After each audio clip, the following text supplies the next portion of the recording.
Now, Bitcoin, as I wrote in the Substack and I showed the chart, I think Bitcoin benefits from that because I think we're running into another issue that falls into Bitcoin. Unwind of equities or an unwind of anything. And it doesn't just have to be the central banks doing something. Hey, I'm taking the train today and I'm thinking of taking a bike. Which one's faster? That is an answer bot. That is not a good way to use it. You need to build stuff and you need to be in this place. Walk. Yeah, exactly. So Bitcoin tracked this move almost like a mirror. When software momentum faded, Bitcoin faded with it. Why? Because Bitcoin has increasingly been treated as a proxy for the code world, the financial expression of the software economy. But there's a deeper, more structural worry. Private credit and private finance are fraying.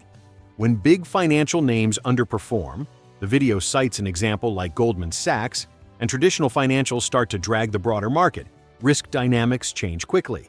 We're already seeing volatility measures rise and credit spreads widen. That combination creates a contagion risk. Widening credit spreads, rising VIX, and private credit stresses can push equities lower. And when central banks or treasuries are forced to react, the landscape shifts rapidly. If you found value in this breakdown, please hit the like button, subscribe, and share it with other investors who are paying attention. We're here to keep bringing you sharp analysis and voices that understand what's unfolding. Thanks for watching. hey, good news, bad news story. Uh-oh. Which one are we going to do first? Let's do the bad news first. All right. Software let us down. Bitcoin went with it. Now, Bitcoin, as I wrote in the Substack and I showed the chart, for the last year, it's pretty much a direct overlay with two things: software and private credit. So as the private equity guys have fallen over, so has Bitcoin as this. So Bitcoin is doing, and the whole point of it was, I thought Bitcoin would be up a lot last year.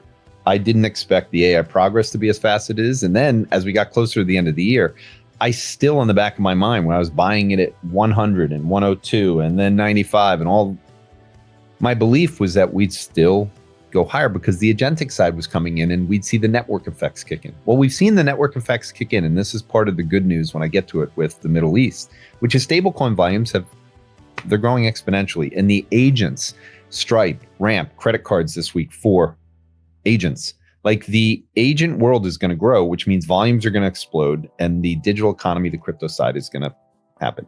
If you get a chance, read Stripe's annual letter. It's always a good read, but they talk about agent to agent commerce and where this is. So the bad news is that we've had a momentum unwind, meaning all the stuff that was leading us down, like software, has gone up. Well, Bitcoin was part of that camp. On the flip side, semis and a lot of things that were doing great on the AI, they've come down. So you've had a hedge fund unwind trade, which Bitcoin benefits from because Bitcoin is a proxy for the software and for the code world.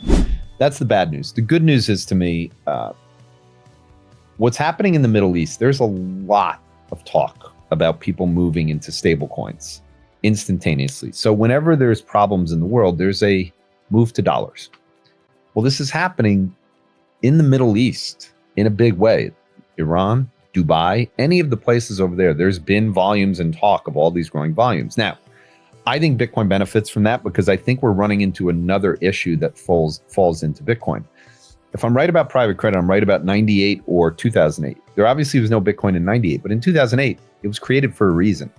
I think the private credit world and the transparency and all the issues that are going, when Goldman Sachs is down 20% off its highs, when it's underperformed the S&P by as much as it has, that historically is a time when Bitcoin is about to rev up and go, because that means the central banks and the treasury are going to have to come in. Because the one thing that I still want to say to everyone, this is a financialized world. The equity market is over 200% of GDP. If they allow equities to fall, and we're starting to get where private credit and the financials are dragging down the S&P, and I highlighted in my subscriber webinar that has not happened in the last 25 years, that financials went below the 200-day moving average and the S&P didn't eventually follow. We're just getting into the danger right now. VIX is going higher, credit spreads are widening. We're getting into that contagion mode. And once you get into a contagion mode, if we're a month from now and we haven't solved things in Hormuz and you have oil still sitting around the same levels, the S&P is going to be lower, in my opinion. And credit spreads are going to be wider. The private credit world is going to continue to worsen. And that means we're going to get closer and closer. And every single time the central banks have come in to defend some kind of a unwind of equities or an unwind of anything, and it doesn't just have to be the central banks doing something. It could also coincide with a China-US grand deal. It could also coincide with the Iran war coming off and oil going down at the same time that the central bank is forced to come in. That is usually when Bitcoin doesn't just go higher, but it goes higher at a beta that makes people realize. And the great news is for everyone. So I gave you good news, bad news. Now the great news. I think software is a dead asset. So everyone who wants to try and pick the bottom of software, go for it. This is not what you want to be doing in your life because AI is going to disrupt most of these companies, not all of them, but most of them. You need a new growth asset. The crypto guardrails, the financial guardrails are quickly becoming the network effects. And I always believed that when we came out of this, it would be Bitcoin that would be the growth asset. And eventually all of the traditional finance world, including pension funds and endowments, what do they need right now? Transparency and liquidity. What does Bitcoin offer every single day? Transparency and liquidity. That's what the blockchain offers you. You don't get that in private credit. You don't get that in private equity. You don't get that in VC. You don't get that in commercial real estate. I think between tokenization and all of these movements, the end of this year, there's going to be a cry for more liquid things and more transparent things. So there's two things about those markets. If you break down VC, you break down private equity, you break down private credit. Let's just go through this. You've got companies that are either going to grow like VC and then eventually monetize. And if you get 2 out of 10, but those 2 are 10 baggers, then you're making money. Well, if companies don't grow to the size they used to grow, and then they actually peak and they start to decline. And I've mentioned like a company like Cursor. Now, Cursor's revenues are still growing, but when I hear people on X, most of the stuff is about how expensive it's getting now. Mm-hmm.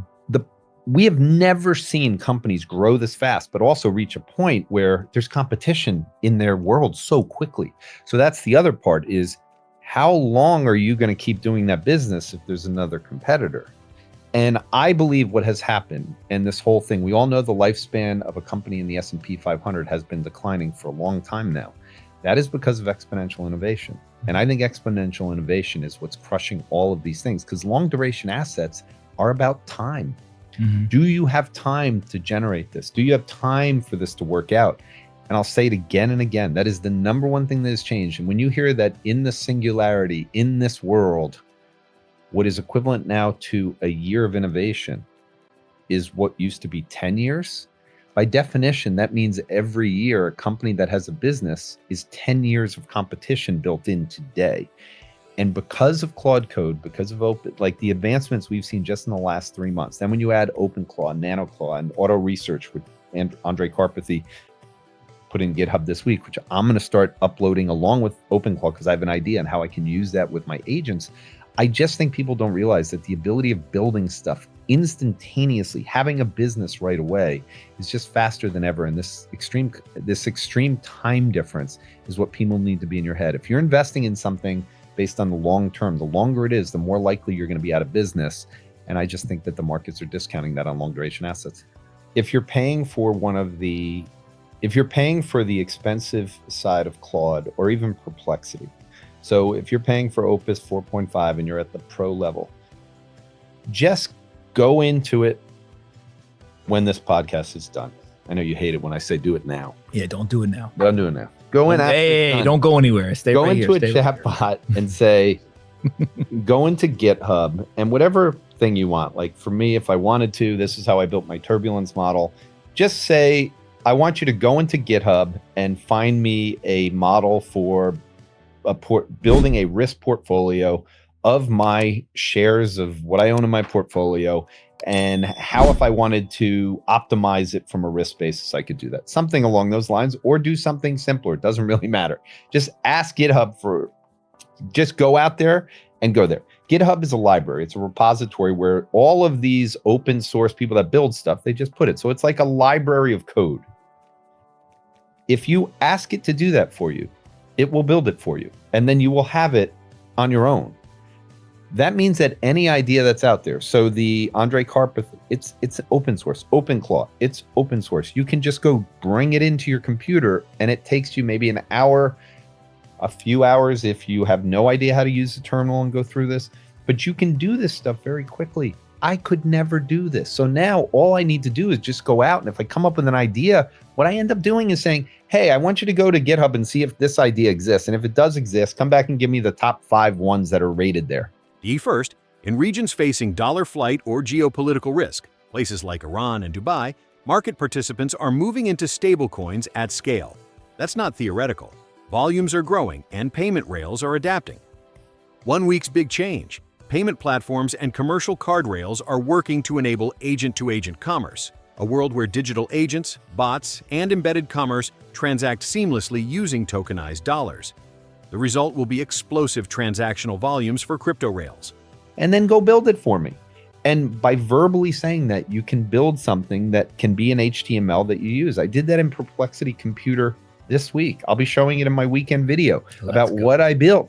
So again, anyone can do this stuff if they're paying for the models. I just think people have to realize that this competitiveness of, hey, someone's built something and go. So if you want to know how someone can grow a business and make money, I think the way you have to think about it, and you know, if this is what you meant. So if I go to GitHub and I create something, and let's assume it's on pace for $1 million this year. Okay, but it stops at $1 million. Okay, but I still want to grow. I just come up with another idea. Okay, this one's 40,000. Okay, let me come up with another idea. And these things are just running on their own. This is what's happening, is that the ability of creating 20, 40, 60, 100, because you have no people. It is literally just the code. It goes to an HTML site. You have to get it somewhere where it gets distributed. But the reality is, with social media and everything else, you can do these things. I just don't think people realize that the growth is now going to come horizontally. It's not going to come with one company and one product just continuing to grow. It's literally, how many great ideas can I come up with to arbitrage other people that haven't done this yet and do it from around the globe? And I think this is going to be the way business is done. Well, I want to make sure people hear this. I've said it repeatedly, but I've used an analogy now with business leaders, and maybe it's because they're business leaders and they understand this analogy well. Leaders. Yeah. So what I've started to say to people when they go, well, how do I start doing this? And I go, okay, let me reverse the question to you. What's your handicap in golf? And whether they play golf or not, they've tried it. Every business leader has, business-wise, I got to play golf. It's like Japanese back in the 80s. Got to learn Japanese. All right. So let's assume 20 handicap. And I go, okay, so instead of saying, how do I get started with AI? What would you need to do to take your handicap from 20 to 10? And everyone immediately gets the right answer. Well, I got to play more. Okay. If you want to be part of the AI entrepreneurship, you have to start using AI not as an answer bot, but you have to start building things. You have to be a builder. So I finally finished my AI series, and for parents and things for their kids, I took a lot of time with this. My son has used it. He's built things for me. It is literally in 5 videos taking people from how to use Claude skills. I'm giving them the prompts too. And the only reason I'm giving people the prompts is because I don't want them to get caught that they don't know how to do prompts. I explained how you can build your own prompts as well. But more importantly, I want them to see the output that comes, as opposed to, hey, I'm taking the train today and I'm thinking of taking a bike. Which one's faster? That is an answer bot. That is not a good way to use it. You need to build stuff and you need to be in this place. Walk. Yeah, exactly. So if things are really getting hard for you and it's like, okay, use golf. If you want to get better, the first thing you have to do is put in your reps. You have to use it every day, and you have to start using it in a way that you're building stuff. 2 things happen when you build stuff. I don't care who it is. Whenever I've met someone who's never cooked and they make something, they are so proud when it comes out good. Of course. But that's the whole thing, is you have to take pride in what you can build with this assistant. It is the most powerful, unbelievable tool. And as someone who is constantly coming up with too many ideas, there aren't enough ideas. I don't have enough time in the day to use AI the way I want. So when we joked last week, I write a lot. I need AI to help me with the brainstorming part, to help me with putting the things together. The Substack I wrote this week, it didn't take me that long to do because I literally said, this reminds me of '08. This reminds me of 1998. Let's go through Bitcoin's history. What happened? When did it bottom after Silicon Valley Bank? When did it do this? I can do that in Bloomberg, but I wasn't in front of a Bloomberg. I was on a train to Philly. So I want to see how all this stuff happened. I want to know when it rallied, what went on. That is the beauty of using it. And trust me, this week, or in the last 2 weeks, we got ChatGPT 5.4. It is fantastic. And again, I say this every week. It was like it happened with Claude 4.5, 4.6. ChatGPT 5.4 off the charts. So you people have to start using it every day. Do not fade this. And at a minimum, get your kids to do it. Pay attention. Go watch my videos. Everything's good. Jordy recommends a practical exercise. Go into GitHub, find a model that addresses a simple pain point. For example, a risk optimization script for your portfolio, and try to run it. If it exists, fork it, tinker, and deploy a minimal viable HTML front end. Use AI as a builder's kit rather than an answer bot. The era of horizontal growth, many small, high-margin products launched quickly and iterated, is here. Your competitive advantage is speed. How many different small, revenue-generating ideas can you execute and scale via low-cost AI tooling? If you found value in this breakdown, please hit the like button, subscribe, and share it with other investors who are paying attention. We're here to keep bringing you sharp analysis and voices that understand what's unfolding. Thanks for watching.